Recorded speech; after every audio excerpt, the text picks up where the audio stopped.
অনেকেই আছে নিরামিষ বাঁধাকপি খেতে কিন্তু একেবারেই পছন্দ করে না। আর বাঁধাকপি রান্না করা মানে নয় চিংড়ি দিয়ে, নয় মাছের মাথা দিয়ে, কিন্তু আমি এগুলো কোনোভাবেই এটাকে তৈরি করিনি।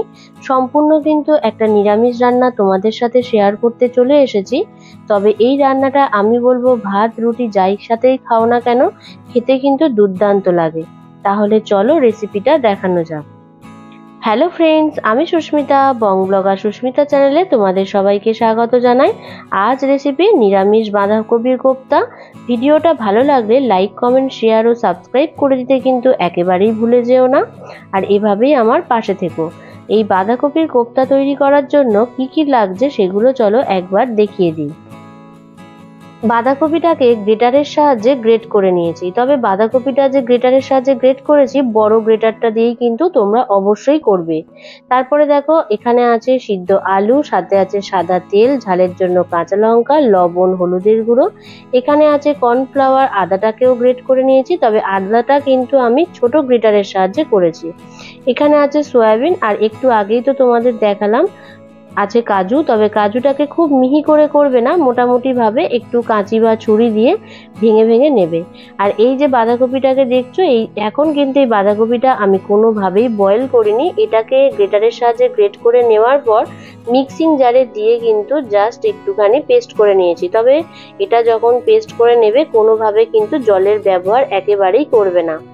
তবে এখানে দেখো যে সয়াবিনটা দেখিয়েছিলাম, সয়াবিনটাকেও কিন্তু মিক্সিং জারের মধ্যেও কিন্তু গ্রেট করে নিয়েছি, এরকম ডাস্ট করে নেবে। তারপর একটা বোল নিয়ে নিলাম, নিয়ে তারপরে এখানে দেখো বাঁধাকপিগুলো নিয়ে নিচ্ছি। আর বাঁধাকপির যে অংশগুলো খুবই দেখবে যে শক্ত শক্ত হয়ে আছে, সেই অংশগুলো পারলে তোমরা কিন্তু সময় ধরে একটু বাদ দিয়ে দেবে। তারপরে এখানটায় দিয়ে দিলাম হলুদের গুঁড়ো, লবণ, আর এই সমস্ত কিছু দিয়ে কিন্তু বাঁধাকপিটাকে বেশ ভালোভাবে মাখিয়ে নিতে হবে। যেহেতু এখানটায় লবণ দিয়ে মাখালে বাঁধাকপিটা অনেকটাই কিন্তু নরম হয়ে যাবে। আর আমি এখানটায় বড় বড় সাইজের দুটো কিন্তু আলু দিয়েছি। আলুটা দিয়েও কিন্তু বেশ ভালোভাবে দেখো আমি হাত দিয়ে মাখিয়ে নিচ্ছি। তবে দেখবে হাতের সাহায্যে মাখালে কিন্তু বেশ ভালোভাবেই মাখানো যায়। আর যে আলুর অংশগুলো শক্ত ছিল সেগুলোকেও কিন্তু আমি বাদ দিয়ে দিয়েছি। তারপরে যে গ্রেট করে নেওয়া আদাটা কুচানো করেছিলাম, সেখানে 2 চামচ মতন আমি আদা কুচানো অ্যাড করে দিলাম। এখানে কিন্তু বেশি আদার ব্যবহার দেবে না। আর যেহেতু ঝাল দিতে হবে তাই জন্য আমি সম্পূর্ণ রান্নাটা কাঁচা লঙ্কা ব্যবহার করলাম।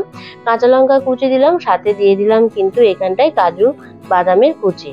তারপরে এখানটায় আমি দেখো কর্নফ্লাওয়ার দিয়ে দিচ্ছি। মাঝারি সাইজের যে চামচ থাকে সেই চামচের কিন্তু 2 চামচ মতন কর্নফ্লাওয়ার দিয়ে দিলাম। আর যে সয়াবিনটাকে আমি ডাস্ট করে নিয়েছিলাম সেই সয়াবিনটা দিয়ে দিলাম 3 চামচ মতন গুঁড়ো। আর কিছুই লাগবে না, এই সমস্ত কিছু কিন্তু দিয়ে বেশ ভালোভাবে এটাকে মাখিয়ে নিতে হবে, যাতে দেখবে বাঁধাকপিটা যেন সমস্ত মশলার সাথে মিশে গিয়েছে।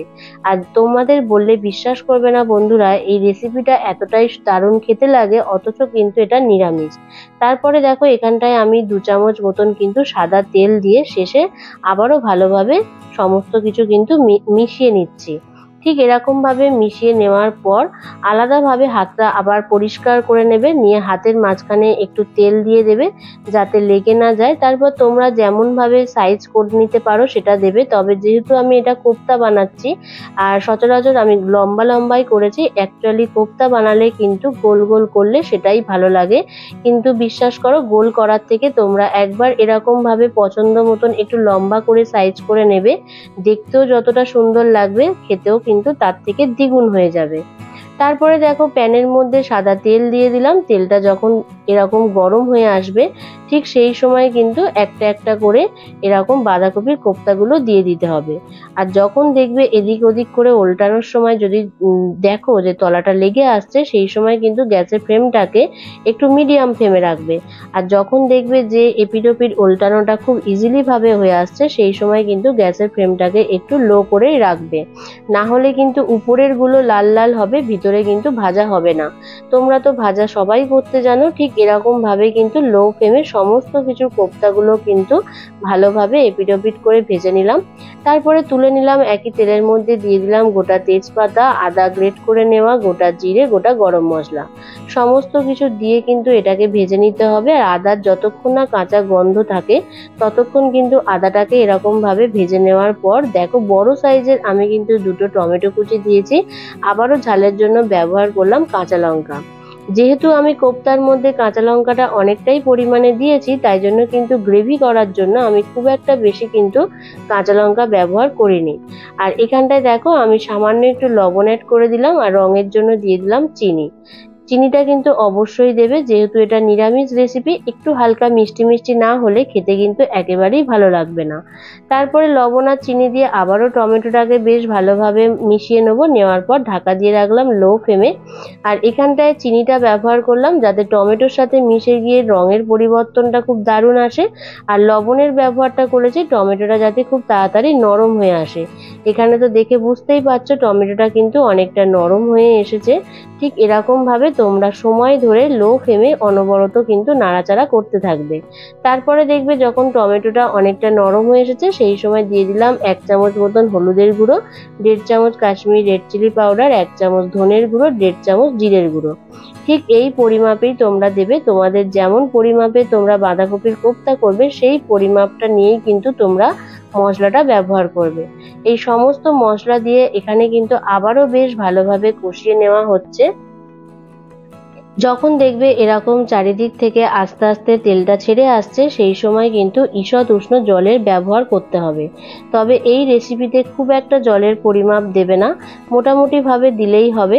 তারপরে দেখো এখানটায় সামান্য পরিমাণ জল দিয়ে সমস্ত কিছু মশলার সাথে জলের একটা ভালোভাবে একটু মিশ্রণ তৈরি করে নিলাম। তারপরে শেষে পরিমাণ মতন আবারও কিন্তু ঈষৎ উষ্ণ জল ব্যবহার করলাম। ঠিক এরকম ভাবে যখন অত্যাধিক পরিমাণে গ্রেভিটা ফুটে আসবে সেই সময় কিন্তু ভেজে রাখা কোপ্তাগুলো এখানটায় দিয়ে দিতে হবে। তবে আমি তোমাদেরকে একটা টিপস দেব, কোপ্তা কিন্তু বেশিক্ষণ ধরে কিন্তু ফোটাবে না, তাহলে কোপ্তাটা একেবারেই গ্রেভির সাথে মিশে যাবে, কোপ্তার কিন্তু কোনো রকম ভাবে অংশই পাবে না। ঠিক এরকম ভাবে মিশিয়ে নেওয়ার পর যতটুকু সম্ভব একটুখানি ফোটাবে, বেশি ফোটানোর কোনো প্রয়োজন নেই। তারপরে দেখো একটু ওলট পালট করে দেবে যাতে কোপ্তাটা সমস্ত গায়ে যাতে গ্রেভিগুলো লেগে থাকে। আর ঠিক নামাবার আগে এখানটায় আমি দেখো 1 চামচ মতন ঘি ব্যবহার করে দিলাম।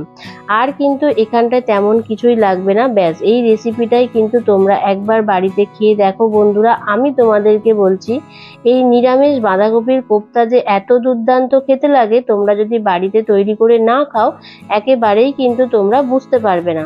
আমার ভিডিওটা কেমন লাগলো অবশ্যই কিন্তু কমেন্ট করে জানিও। নতুন কেউ দেখে থাকলে চ্যানেলটাকে সাবস্ক্রাইব করে দিয়ে বেল আইকনটাকে অল করে দিয়ে আমার পাশে থেকো। আবার দেখা হচ্ছে তোমাদের সাথে নেক্সট কোনো রেসিপি নিয়ে। যদি কোনো তোমাদের রেসিপি জানার থাকে অবশ্যই কমেন্ট করে জানিও। আমি কিন্তু সেই সমস্ত রেসিপি তোমাদের সাথে নিয়ে আসার যথাসাধ্য চেষ্টা করব। তাহলে চলো বন্ধুরা, আবার দেখা হচ্ছে নেক্সট কোনো রেসিপি নিয়ে। ভালো থেকো, সুস্থ থেকো, টাটা।